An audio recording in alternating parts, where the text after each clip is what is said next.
बिस्मिल्लाहिर्रहमानिर्रहीम। अस्सलाम वालेकुम नाज़रीन। जब से कुर्लुश उस्मान के सीज़न 4 का ट्रेलर आया है, शायकीन की एक बहुत बड़ी तादाद पुरजोश नज़र आ रही है। ट्रेलर में आपने देखा कि दो बड़े दुश्मनों का मुकाबला उस्मानियों के साथ होने जा रहा है। इनमें से एक वाइकिंग्स हैं और दूसरे ग्लैडिएटर्स। आज हम ग्लैडिएटर्स की हिस्ट्री को जानेंगे कि ये दरअसल कौन थे और तारीख में इनका क्या किरदार है। अगर आपको वाइकिंग्स की हिस्ट्री के मुतालिक जानना है तो कमेंट सेक्शन में अपनी ख्वाहिश का इजहार ज़रूर फरमाएं। इंशाल्लाह बहुत जल्द इस चैनल पर वाइकिंग्स पर भी एक मुफस्सल वीडियो अपलोड की जाएगी। और हाँ, अगर आपने अभी तक इस चैनल को सब्सक्राइब नहीं किया तो कर लीजिए ताकि इस तरह की इंफॉर्मेटिव वीडियोस आप तक बर वक्त पहुँचती रहें। तो चलें ग्लैडिएटर्स की हिस्ट्री को डिस्कस करते हैं। तो दोस्तों, सबसे पहले हम जानते हैं कि रोम के इन वॉरियर्स को ग्लैडिएटर्स आखिर क्यों कहा जाता है। दरअसल ग्लैडिएटर वर्ड लातीनी लफ्ज़ ग्लैडिएटोरी से निकला है, जिसका मतलब है छोटी तलवार। ये वही छोटी तलवारें होती थी जिन्हें ग्लैडिएटर्स अखाड़े में इस्तेमाल करते थे। इसी छोटी तलवार की वजह से इन जंगजुओं को ग्लैडिएटर्स के नाम से जाना जाता है।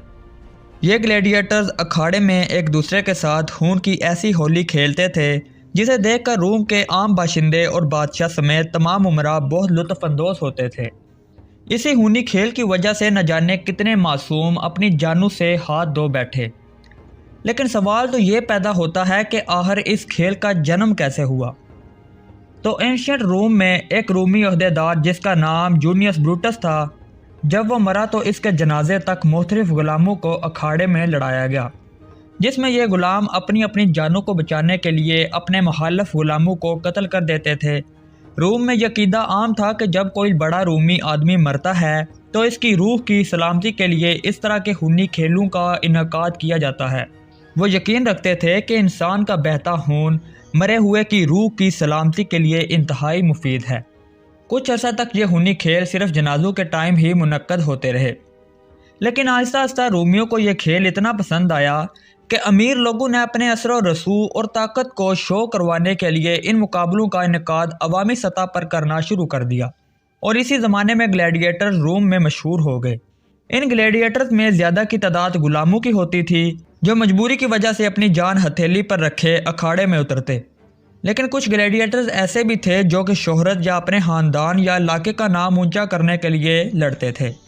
कुछ ग्लैडिएटर्स रूमी नाइट्स भी होते थे और कुछ हुकूमती दरबारी भी।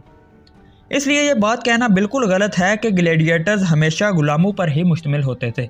आपके जहन में यह भी ख्याल आया होगा कि क्या औरतें भी ग्लैडिएटर्स हुआ करती थीं? तो आम तौर पर औरतें ग्लैडिएटर्स के तौर पर नहीं लड़ा करती थीं, लेकिन सन 2 ईस्वी की एक संगे मरमर की सिल मौरखों ने दरियाफ्त की, जिसमें 2 औरतें ग्लैडिएटर के तौर पर आपस में लड़ रही थीं। इनमें से एक का नाम अमेज़न और दूसरी का नाम अकीलिया था। लेकिन अगर तारीख का मुताला करें तो बाद में औरतों पर इस खूनी खेल की पाबंदी लगा दी गई थी। दोस्तों, आमतौर पर रूमी शहनशाह इन मुकाबलों की मेज़बानी किया करते थे, मतलब कि वो खुद मुकाबले में हिस्सा नहीं लेते थे, लेकिन कुछ शहनशाहों ने अपनी ताकत के इजहार के लिए इन मुकाबलों में हिस्सा लिया। एक सवाल ये भी पैदा होता है कि क्या इन ग्लैडिएटर्स को मौत तक एक दूसरे से लड़वाया जाता था? तो ऐसा बिल्कुल नहीं है, क्योंकि ग्लैडिएटर्स की खुराक, रहाइश और ट्रेनिंग की बंदोबस्त पर काफ़ी ज़्यादा खर्चा आता था। इसलिए शाही ट्रेनर सामने वाले ग्लैडिएटर्स को मारने की बजाय इसे ज़ख्मी करने की ज़्यादा ट्रेनिंग देते थे, और ग्लैडिएटर्स की भी यही कोशिश होती थी कि वो सामने वाले को सिर्फ ज़ख्मी करे, ना कि इसे जान से मार डालें। इसी खूनी खेल में अगर एक ग्लैडिएटर दूसरे से हारने लग जाता या फिर हथियार डाल देता तो इसका फ़ैसला तमाशबीनों पर छोड़ दिया जाता। अगर तमाशबीन इसे मारने का कहते तो इसे मार दिया जाता, लेकिन अगर मुट्ठी बंद करके 2 उंगलियां निकाली जाती तो इसे छोड़ दिया जाता। ग्लैडिएटर्स के बारे में ये अजीबोगरीब फैक्ट भी है कि रोम में इस कदर ये मशहूर थे कि बच्चे इनके मिट्टी के पुतले बनाकर खेलते थे। लड़कियां इनसे शादी की ख्वाहिशमंद थी। औरतें ऐसे जेवरात पहनना पसंद करती थी जिन्हें ग्लैडिएटर्स का खून लगा हो। इसी से आप इस वक्त के रोमन लोगों के अखलाकी पस्ती का अंदाज़ा लगा सकते हैं। एक फैक्ट ये भी है कि ग्लैडिएटर्स हमेशा अपने जैसे इंसानों के साथ ही नहीं लड़ा करते थे, बल्कि ये खूंखार दरिंदों मसलन शेर, मगरमच्छ या रीछ से भी लड़ा करते थे, और इनसे लड़ने के लिए स्पेशल किस्म के ग्लैडिएटर्स होते थे। ऐसे खेल को देखने के लिए रोमी लोग दूर दराज के इलाकों से आते थे। دوستو یہ خونی کھیل کئی صدیوں تک چلتا رہا اور لاکھوں انسان اپنی قیمتی جانیں ان کھیلوں میں گنوا بیٹھے، مگر ایک دن ایسا بھی آیا جب عرب سے اسلام کی روشنی مشرق و مغرب تک پھیل گئی۔ انسان کو اس کی اہمیت اور اس کی زندگی کی اہمیت کا اندازہ ہوا۔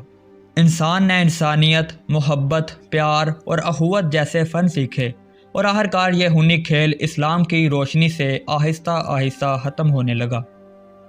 تو ناظرین، اگر آپ کو یہ ویڈیو پسند آئی تو اسے شیئر، لائک اور چینل کو سبسکرائب ضرور کریں۔